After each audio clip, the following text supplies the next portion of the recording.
안녕하세요. 오늘도 채널을 방문하신 여러분들을 환영합니다. 비행기는 비행 중 양력을 중력보다 크게 유지해야 하므로 일정 속도 이상으로 계속 움직여야 합니다.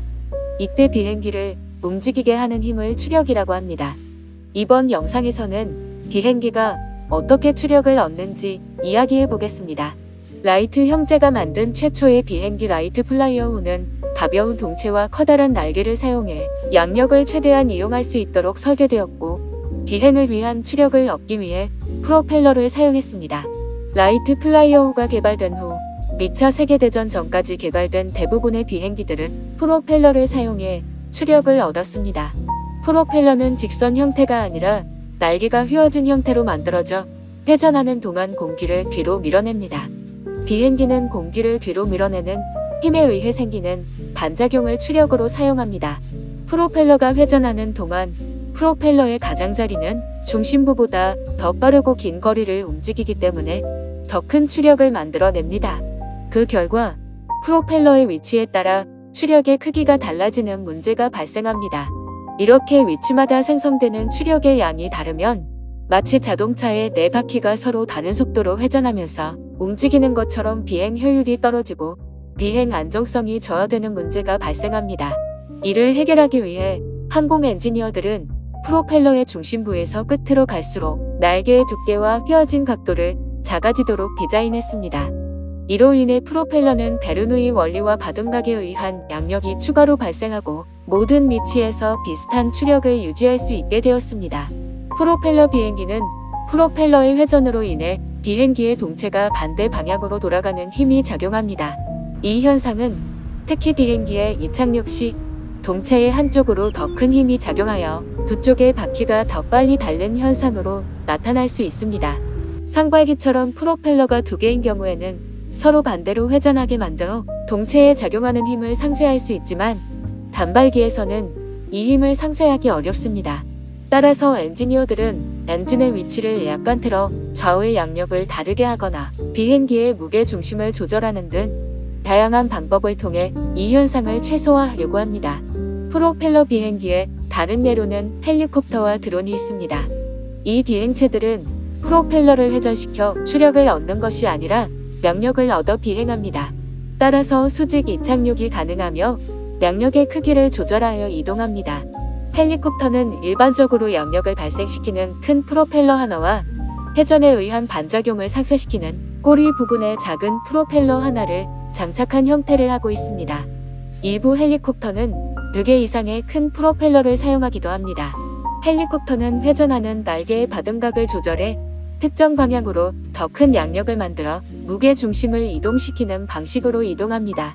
예를 들어 한 발로 중심을 잡고 있을 때 한쪽 팔을 들면 몸이 반대쪽으로 기울어지는 것과 비슷합니다.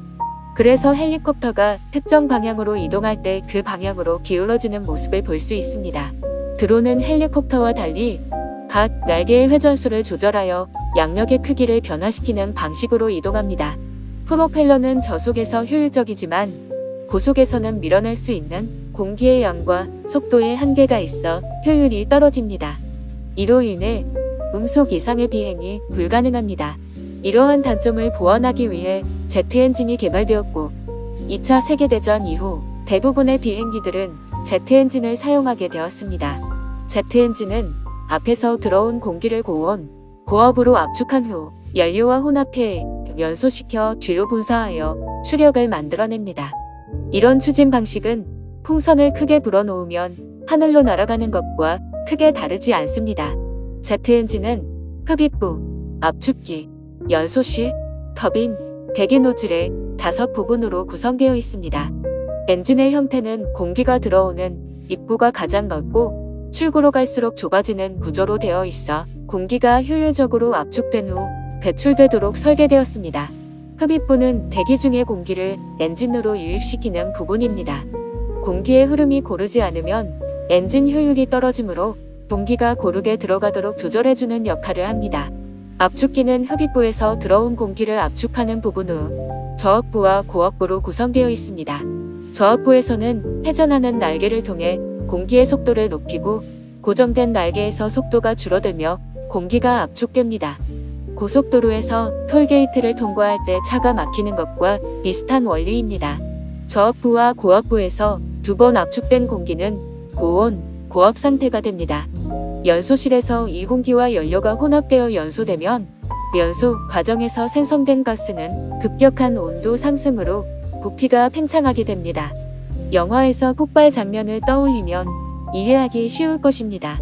연소로 인해 고온의 부피가 팽창한 기체가 터빈을 통과하면서 터빈을 회전시킵니다. 터빈은 앞쪽에 압축기와 연결되어 있어 엔진 속도에 따라 유기적으로 움직이도록 설계되어 있습니다. 터빈을 통과하는 기체가 많을수록 압축기가 더 빨리 회전하고 압축된 기체가 더욱 고온, 고압 상태로 연소실에 보내집니다. 이는 더 큰 추진력을 생성합니다. 배기 노즐은 터빈을 통과한 고온, 고압의 가스가 외부로 배출되는 부분입니다. 배출되는 출구는 좁게 설계되어 가스의 압력이 최대한 높은 상태로 배출됩니다. 비행기는 이 가스가 외부로 배출될 때 발생하는 반작용을 추력으로 사용해 비행합니다. 전투기처럼 초음속 이상의 속도가 필요한 경우 배기 노즐에서 추가 연소를 통해 더 큰 추진력을 얻기도 합니다. 오늘은 프로펠러와 제트 엔진을 이용한 비행기들이 추력을 얻는 원리에 대해 알아봤습니다. 프로펠러 비행기는 날개가 회전하면서 생기는 압력 차이와 작용 반작용에 의해 추력을 얻어 비행하며 저속에서는 매우 효율적인 비행이 가능하지만 고속 비행은 적합하지 않습니다. 제트 엔진을 사용하는 비행기는 압축된 공기를 연소해 고온, 고압의 기체를 분사하여 추진력을 얻습니다. 따라서 연료 소비가 많지만 빠른 비행이 가능하다는 장점이 있습니다. 같은 하늘을 날아도 사용하는 원리가 다르다는 점이 참 신기하죠? 끝까지 시청해 주셔서 감사합니다.